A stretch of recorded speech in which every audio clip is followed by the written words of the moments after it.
Dans la dernière vidéo, on parcourait 1500 km en partant du nord de la Roumanie pour rejoindre la Turquie. Et pendant ce déplacement, il s'est passé pas mal de choses désagréables, qui se sont ajoutées à d'autres choses survenues pendant l'été. En une semaine et demie, on est passé 2 fois par le garage, dont une fois qui s'est pas très bien passée. Donc tu comprendras qu'on n'avait qu'une hâte, c'était de changer de pays et de repartir sur des bases saines. Et pour commencer ce nouveau bol d'air, nous voici à Istanbul.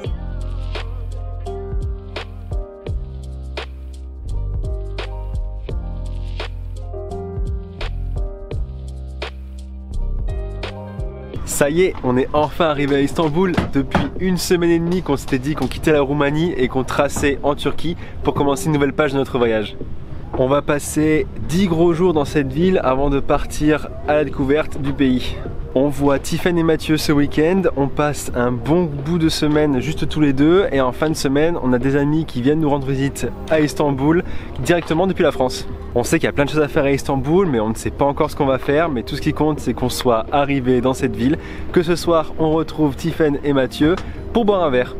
On s'est garé sur un parking dans le quartier de Kadıköy, ce qui nous oblige de prendre le bateau ou le métro pour rejoindre le centre-ville. Prendre le bateau sur le Bosphore, dès notre arrivée, nous a permis de nous rendre compte qu'Istanbul est une ville immense et que même en 10 jours, on n'en verrait qu'une petite partie.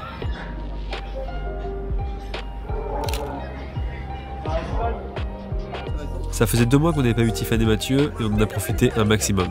D'autant plus que c'est ici, à Istanbul, que nos chemins en voyage se séparent pour de bon.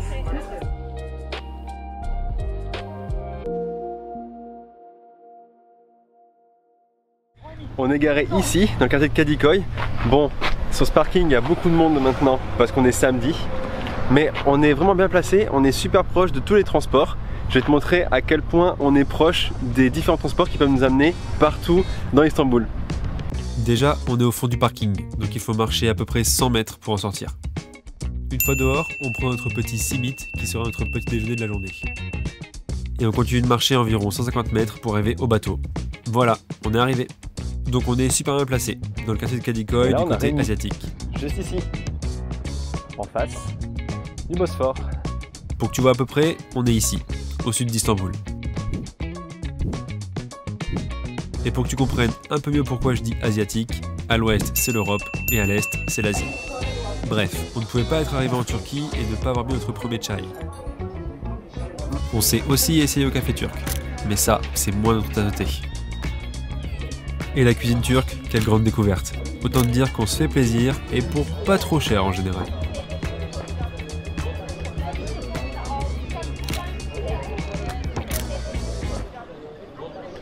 Dimanche matin, il n'y a vraiment personne. Aujourd'hui, on va se faire une journée traditionnelle turque. Au programme petit-déj traditionnel. Kahvaltı, je crois. Et après ça, cet après-midi, on va faire un hammam. Petit hammam en compagnie de Tiffen et Mathieu. Ça va être cool. On dit qu'il n'y a pas de bonne journée sans bon petit déjeuner. Je pense que les Turcs l'ont bien compris. Après, quand on est en ville, on aime bien flâner, prendre des photos, observer les scènes de vie, chiner un petit peu. Et aussi se faire un bon gros hammam avec les copains. Mais ça s'applique qu'à la Turquie. D'ailleurs, au passage, le hammam en Turquie, c'est toute une expérience. On te le conseille. Bref, le hammam était notre dernière activité avec Tiffen et Mathieu qui rentrent en France et qu'on a déjà hâte de retrouver à l'avenir. Si vous passez par là, à très vite les copains. Du coup, après leur départ, on s'est retrouvés seuls et on a profité pour faire des choses qu'on ne fait pas forcément en compagnie d'autres personnes, comme visiter des musées.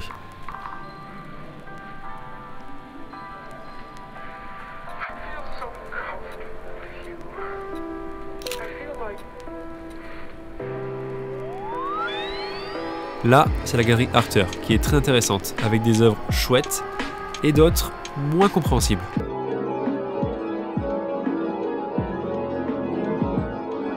T'as vu, c'est spécial un peu.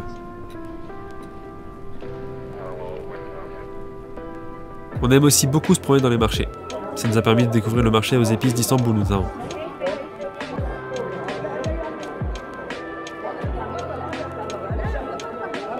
Et on est aussi allé voir une représentation de Derviş Turner. Lui, c'est un derviche, et lui un derviche tourneur. Ce sont des hommes qui dansent en tournant sur eux-mêmes pour entrer en communion avec Dieu.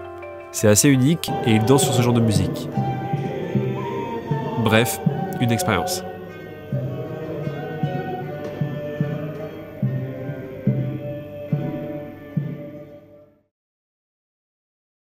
Les températures ont largement baissé depuis hier, il a pas mal plu, donc on commence à se les cailler un petit peu. Mais aujourd'hui, rien ne pourra amoindrir notre optimisme parce qu'on a Alex et Clara, nos amis de France, qui viennent nous retrouver à Istanbul pendant 5 jours. Tu as pu le voir sur les images précédentes, on n'a pas fait les visites les plus touristiques d'Istanbul, justement en prévision de leur venue, pour avoir la totale découverte. Donc là, on est en direction de notre Airbnb, bien chargé qui plus est, parce qu'on va profiter de ces 4 jours pour faire aussi nos machines. C'est rare qu'on laisse Rémi plusieurs jours, mais pour l'arrivée de nos amis, on a loué un Airbnb. À ce moment-là, on avait un peu le seum, parce que la veille d'y aller, notre hôte a annulé notre réservation, donc on a dû en trouver un autre à la hâte. Bon, c'est pas la grande classe, on a dû faire avec des couchages d'appoint, mais de toute façon, on n'y a passé que peu de temps dedans. Et le plus important, c'était la localisation. Directement au pied de la tour Galata, donc on était bien placé, ce qui a limité la casse.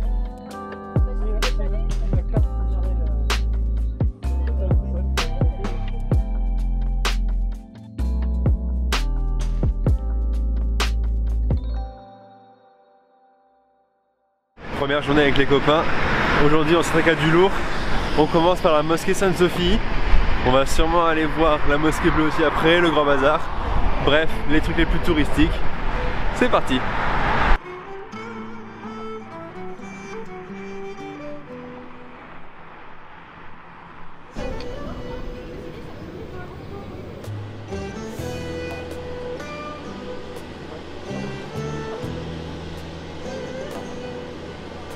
La mosquée Sainte-Sophie, elle est assez particulière, parce qu'elle était autrefois une église, reconvertie en mosquée en 1453. Elle est devenue un musée en 1934 pour redevenir une mosquée en 2020.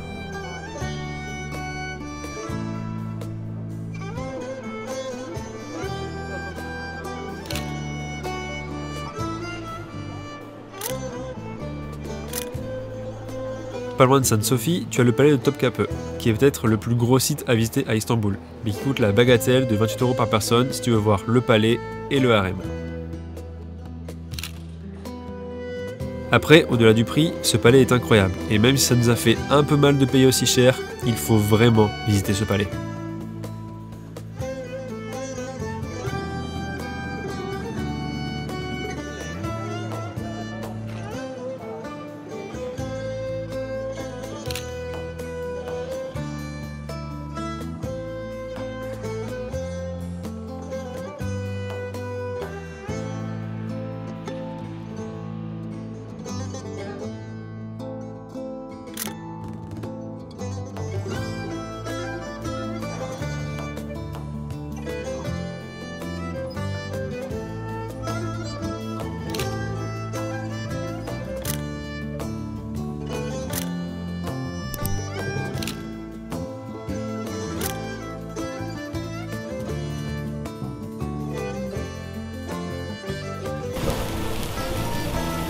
On a fini cette journée par une croisière sur le Bosphore, quelque chose qu'on n'aurait sans doute jamais fait à deux, mais qui au final s'est révélé être une belle surprise au coucher du soleil.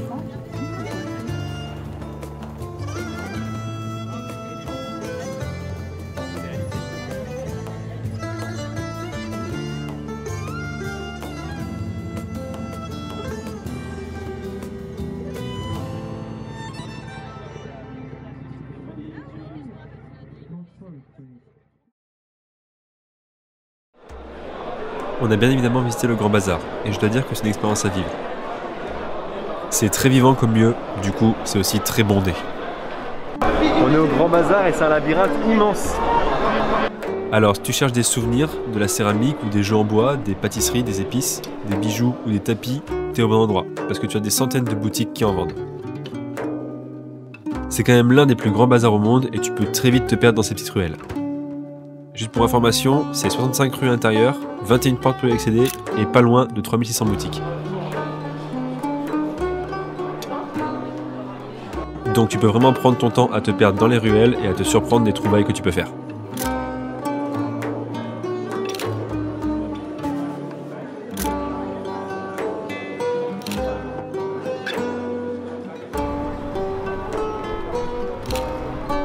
On s'est ensuite rendu à la Mosquée Bleue, et on a été déçus par contre.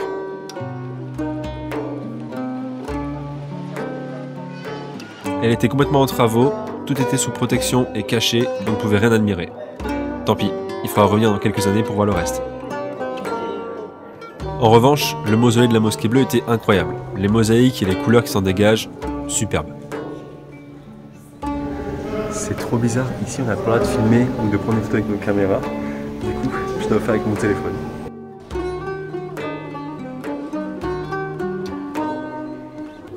Et Alex s'est essayé au glacier turc. Je te laisse apprécier les images si tu n'as jamais vu cette expérience. Il y a plusieurs cônes.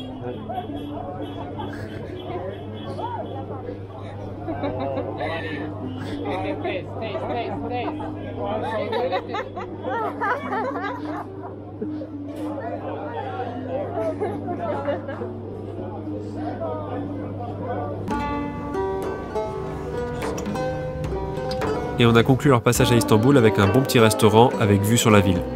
Merci d'être venus les copains. Ça y est, nos amis viennent de partir, ils ont passé 5 jours avec nous et nous aussi, on est sur le départ d'Istanbul. Il nous reste juste une dernière chose à faire avant de partir, c'est de manger à ce petit restaurant égyptien et vegan. On avait tant adoré la première fois et après ça, cet après-midi, on prendra la route.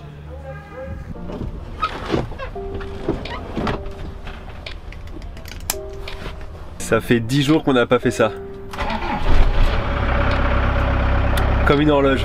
En partant, on a payé le parking, avec la bonne surprise de devoir payer seulement 20 € pour 10 jours. Voilà qui conclut nos 10 jours passés à Istanbul. C'était une belle entrée en matière pour découvrir la Turquie, mais on sait que ce pays ne se résume pas qu'à cette ville.